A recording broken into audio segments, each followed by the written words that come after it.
पुणे बेंगलोर महामार्गावरील आम्हाला आता उड्या मारायच्या आहेत नदीत. आम्हाला नदीत काढायचा. हे सरकार आम्हाला जगू देत नाही. आम्ही निघालोय खाली.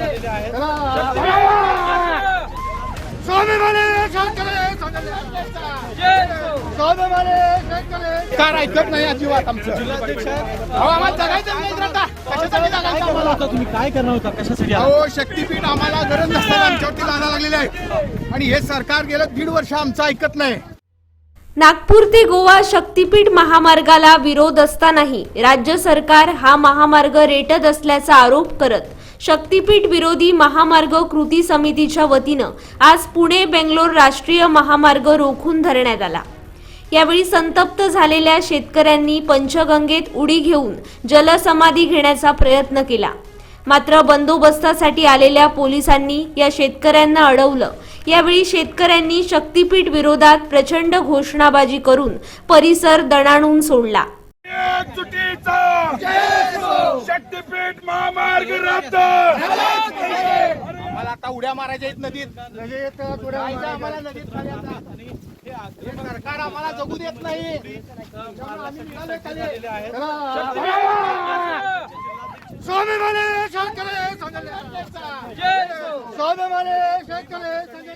अरे काय करायचं आम्हाला जगून? सरकार आमचं ऐकत नाही. आम्हाला जगायचं नाही. आता शक्तीपीठला दोन आम्ही चाललो खाली नदीत.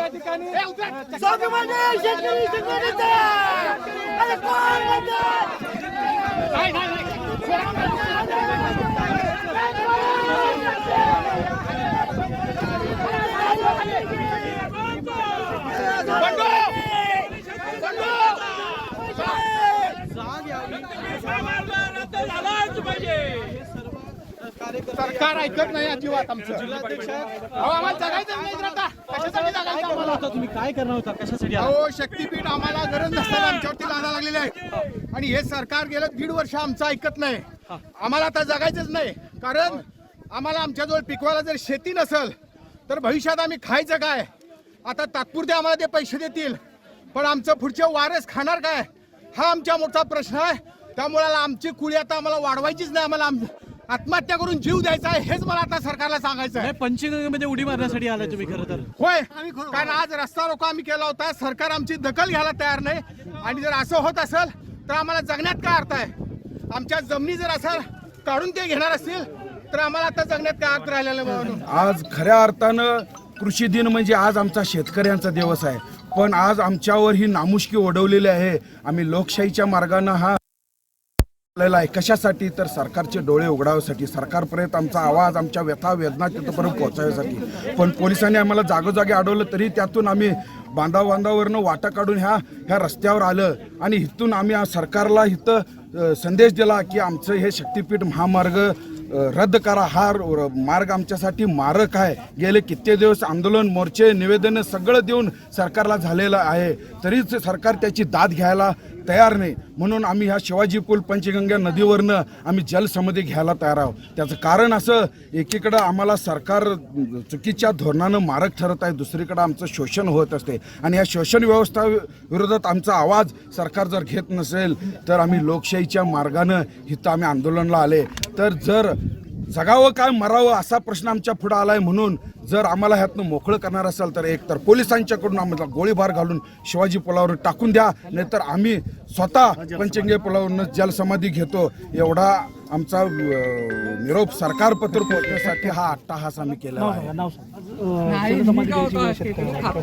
आज एका बाजूला गेलं तर शिरोळ तालुका हा पूर्णतः महापुरानं वेढलेला आहे. महापुरातून शेतकऱ्यांचे पार नामुष्कीला येऊन त्याने टेकलेला आहे आणि असा असताना देखील पॅरेलल रस्ता रत्नागिरी नागपूर हा हायवे असताना देखील त्यालाच पॅरेललचा रस्ता हा 86,000 कोटीचा हा सरकार हा आमच्या माथी मारण्याचं काम चालू आहे. वेळोवेळी राजू शेट्टी साहेबांनी सरकारला जागा करण्याचं काम केलेलं आहे, निवेदने दिलेलं आहे, मंत्रालयापर्यंत त्यांच्या भेटी घेतलेल्या आहे. निवडणुकीच्या तोंडावरती 2024च्या विधानसभा निवडणुकीला शेतकऱ्यांचा रोष त्यांनी येते बघून हा रस्ता पूर्णपणे त्यांनी रद्द केलेला होता आणि हा रद्द केल्यानंतर ज्यावेळी त्यांना ह्या सरकारमध्ये बसण्याची संधी त्यावेळी मिळाली, परत त्यांनी हा धनधानक्यांना जगवण्यासाठी हा रस्ता त्यांनी ह्या ठिकाणी आखलेला आहे. फक्त या शक्तीपीठाचं नाव घ्यायचं आणि जी खरी शक्ती ह्या महाराष्ट्राला ह्या शेतकऱ्याच्या माध्यमातून तयार झालेली आहे, त्याच शक्तीला नष्ट करण्याचं काम हे सरकार या ठिकाणी करेल आहे. आमच्या शिरोळ तालुक्यात तर अशी परिस्थिती होणार आहे, हा जर रस्ता जर झाला तर 20 फुटापासून 70 फुटापर्यंत त्याच्यावरती भराव टाकला जाणार आहे आणि आमच्या शेतातलं महिना पाणी हे जाणार नाही. आमचं एकच नगदी पीक वर्षातून एकदा पीक देणारं ऊस आहे आणि ऊसाचं जर नुकसान त्या ठिकाणी जर होणार असेल तर आम्हाला त्या महापुरामध्ये जर वेढून मरण्यापेक्षा ह्या पंचगंगेच्या पुलावरून जीव देण्यामध्ये शेतकऱ्याची पोरं आता धन्यता मानू लागलेली आहेत. आणि ही तरणी बांड शेतकऱ्यांची पोरं एक राजू शेट्टीच्या आदेशाच्या वरती ह्या महाराष्ट्रातल्या एकाही मंत्र्याला कोल्हापूर जिल्ह्यामध्ये इथून पुढे फिरू देणार नाहीत. जर तुम्हाला आम्हाला त्या पुरामध्ये बुडवून तुम्ही जर मारणार असाल तर शेतकऱ्याची पोरं ह्या पंचगंगेच्या नदीवरून उडी मारून आम्ही आमचा जीव देऊ. प्रसंग पडला तर मंत्र्याला देखील पाय बांधून हे आता पुरामध्ये टाकण्याची वेळ ही आलेली आहे. अशा पद्धतीचं आंदोलन येणाऱ्या काळामध्ये आणि पुढच्या काळामध्ये शेतकऱ्यांची पोरं आता हातामध्ये घेऊन आत केल्याशिवाय स्वस्त आम्ही बसणार नाही. एवढाच इशारा मी या